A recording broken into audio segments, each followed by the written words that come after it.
Hi, Nabil Qureshi with Act 17 Apologetics. In case we haven't met before, I, along with a few of my friends, was arrested at Arab Festival 2010 based on some false charges, and we spent the night in jail.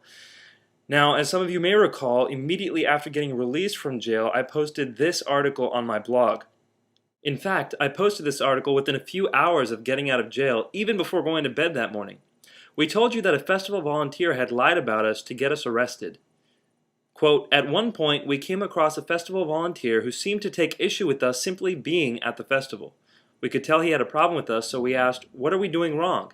He said, put the camera and microphone down and I'll tell you. By the way, there was more to this conversation, but when you see the footage, I think you'll see I'm being fair in my summary. In addition to this blog post, we also went to ABN Studios and recorded a video discussion about what happened. Here's what we said. What we found repeatedly in Dearborn is that any random person can walk up to a police officer or to a security guard and say, those Christians are bothering us, or those Christians are doing something, and police will not hesitate, or security will not hesitate, to come over, stop us, remove us from the festival, or in this case, lock us up, put us in jail. And so in this situation, we were falsely accused, and we had the footage. We said to the police officers, we have the video footage right here on our cameras of exactly what happened. Will you sit down and watch it with us? They refused, and instead they put us in cells. Well, it's been a month and a half since we made those posts, and we still haven't posted the footage. You might be wondering, as I would be if I were you, why have they not yet posted the videos? That's an excellent question. Well, it took about a month for us to get our cameras back from the city of Dearborn, and right before getting them back, the mayor and the city of Dearborn unleashed a slew of false accusations against us, including that we've been attacking Dearborn for several years, that our intent is to disrupt a local cultural festival, that we misrepresent facts in order to raise funds, that we disrupt events in other cities, that we failed to mention Christians at the festival, that we knew about the designated free speech zone at the festival, that we pretended to be arrested, that we let others believe we were arrested for handing out flyers, that we were aggressively engaging passersby, that we were confrontationally debating random people, that we violated written policy and crowd control, that we knew the festival sidewalks were not considered a public sidewalk for First Amendment purposes, that David had gathered a large crowd around him at the time he was arrested, that David was blocking a key access point between tents, the crowd was forced to go bigger solely because people could not pass, that we intentionally created a public danger, that we wanted to be arrested on videotape. Yeah, because I like counting cinder blocks at 2 o'clock at night. That we wanted to inflame the passion of viewers by misrepresentation of facts, that the Dearborn Area Ministerial Association was unsuccessful in getting a response from us, that we were inciting a riot, that David, Paul, and I were hesitant when being arrested, that we were told we were being under arrest at that time, that David lifted his camcorder into the air after being told he was under arrest, that I began screaming into the crowd surrounded the policeman, that we said we confronted Roger Williams, that we confessed to filming Roger Williams after he asked us to stop, that our actions were causing agitation, that our arrests were a matter of public safety, that we escalated our behavior when the police came to arrest us in a well-orchestrated and deliberate manner, and finally, that we ignored festival rules, regulations, and court decisions. Ever since getting our footage back, we've been busily responding to this campaign of falsehood and lies. And now, after having plumbed the depths of slander and calumny, it seems like they've run out of ideas. And so we finally get to post the footage that we originally talked about. A man by the name of Roger Williams lodged a complaint about us, saying we were harassing him. According to the police report, Williams stated a film crew began recording him doing his festival duties. He advised the subjects that he did not want to be filmed and told them to stop. Williams stated that they did not stop and instead began to surround him. He added that he felt extremely uncomfortable and thought he could not leave, although he attempted to several times. They continued to pester him and badger him with questions and continued filming. Williams again told them to stop filming. Qureshi, Wood, as well as Rezkullah finally put down the microphone and camcorder to speak with him, but he noticed Mael still filming within hearing distance. He radioed to security for assistance, and the party soon left. So let's summarize Roger's claims in his official police report. He says that he advised us that he did not want to be filmed, and so he told us to stop, but that we did not stop, and instead we began to surround him such that he thought he could not leave. He says he attempted to leave several times, but we continued to pester and badger him with questions. He also says Nagin was filming within hearing distance, and he makes it sound as if after badgering him and harassing him, he finally radios to security for assistance, which is when we left. But now that we have the footage back, let's take a look at the video, shall we? Here's a video of Roger approaching me and Luke, accusing Luke of covertly working with Act 17. After Roger leaves, Luke tells me that this is the same volunteer who handed him over to the police. 8.5 minutes later, we ran into Roger again. Well, this is where the action goes down, so watch the video carefully. Oh, and by the way, we had one video camera that had good audio, and the other camera had good video, so we spliced the two together to make this intelligible. Let's watch.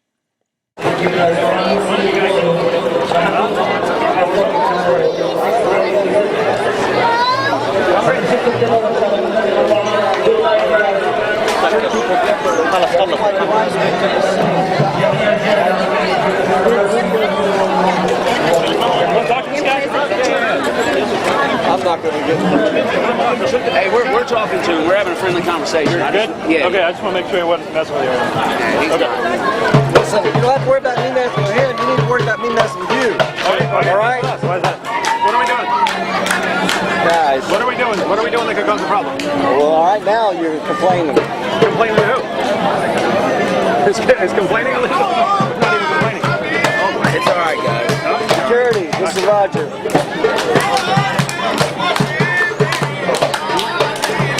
Sorry, what are we doing this from? Security.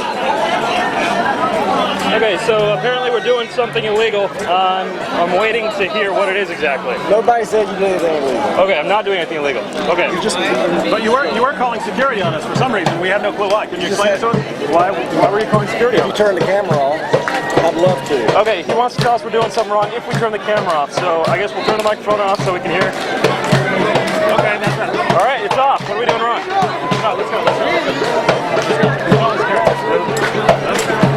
talk? That was a bluff. That was a bluff. That was a bluff. Oh, really? Security's right there. What are they doing? Not act like this. What did we do? We have no clue what we did. Name anything we did. All right. All right, leave him alone.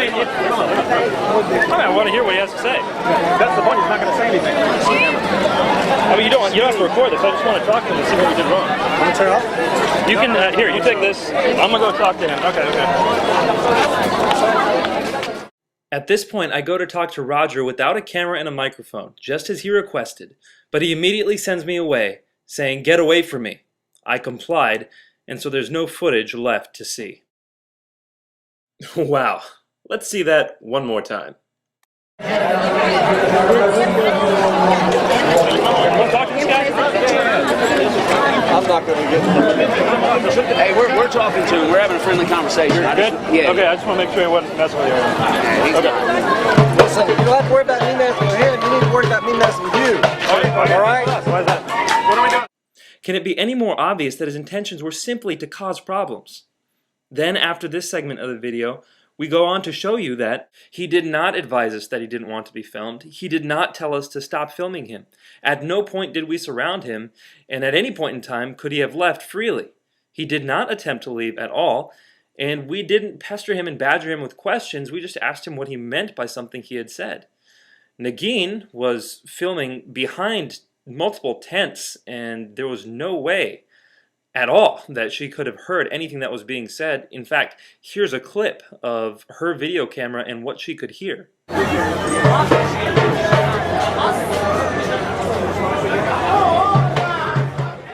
Roger's report to the police makes it sound like he radioed security after we'd been bothering him and pestering him, whereas really he radioed security at the inception of our conversation. So after assessing all these claims, how many of them are true? 0. After Roger left, he immediately went and talked to security. Roger had already admitted to us that we weren't doing anything illegal, but apparently security convinced him that he should take this to the police. Suddenly, we saw people around us taking pictures. We didn't know it at the time, but these pictures were being taken so that the police could identify us. A Muslim woman by the name of Amal al-Islami then took over, and the rest is history. One has to wonder, why did Roger do all this? The best I can come up with is that, like the mayor, Roger wants to placate the local Muslims. And it works. Just listen to this crowd of Muslims cheer as we are arrested based off Roger's false accusations.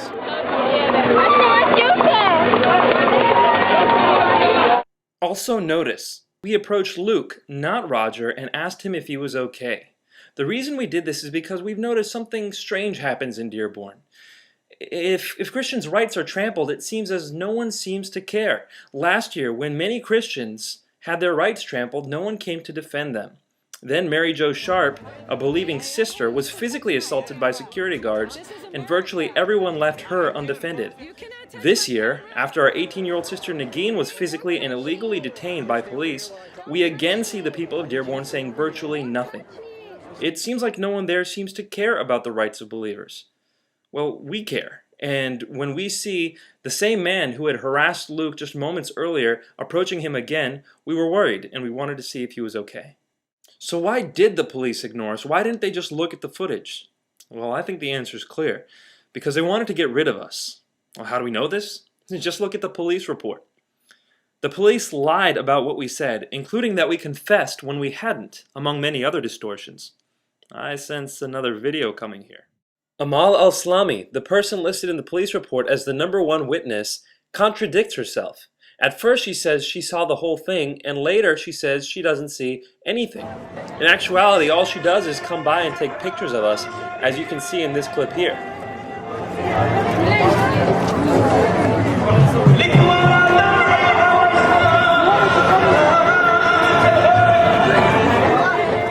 But in the police report, she says two contradictory things. First saying that she saw the incident as Williams had recalled, and in the second instance saying she didn't observe any of the confrontation between Williams and the 4 subjects arrested. And Roger lied about us, saying we did things that are clearly disproven by the footage. The police knew all this, and yet they have gone forward with prosecuting us. Roger's lies to the police initiated a sequence of events that led to 4 innocent people spending the night in jail. In addition to this, $2,500 had to be spent to bail us out, and then countless thousands more have been spent in pointless litigation, including flying us back and forth from Dearborn, having to spend the night in hotels. Litigation itself is expensive. So many resources have been wasted because of Roger's lies and frivolous accusations. But he isn't the only one to blame here. Just think about it for a second. The police are supposed to uphold justice. They're supposed to make sure that victims are not abused. But instead, when they came to us based on Roger's trumped-up charges, they refused to listen to us. They literally refused to listen to us. We said we have cameras that will exonerate us. We have the video footage that will show you that we did none of the things he accused us of. Instead of watching the footage, they decided to throw us behind bars and to confiscate our cameras. You know, all of these annoyances and these superfluous expenses, as well as this breach of justice, could have been avoided if they had just watched the footage, kind of like this. So the officer sees her knitting and says, "Pull over." And the woman says, "Pull over? They're mittens." But seriously, officer, we'd like to thank you for calmly explaining the accusations against us. The possibility of false accusations is precisely why we had our cameras rolling the entire time. So, with a touch of this button, we can show you exactly what happened, and you can avoid the embarrassment of throwing us in jail on a false charge. Here, see?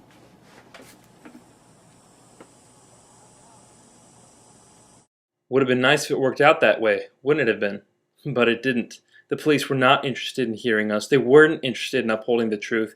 They were furious at us because of what happened last year, and so they threw us behind bars.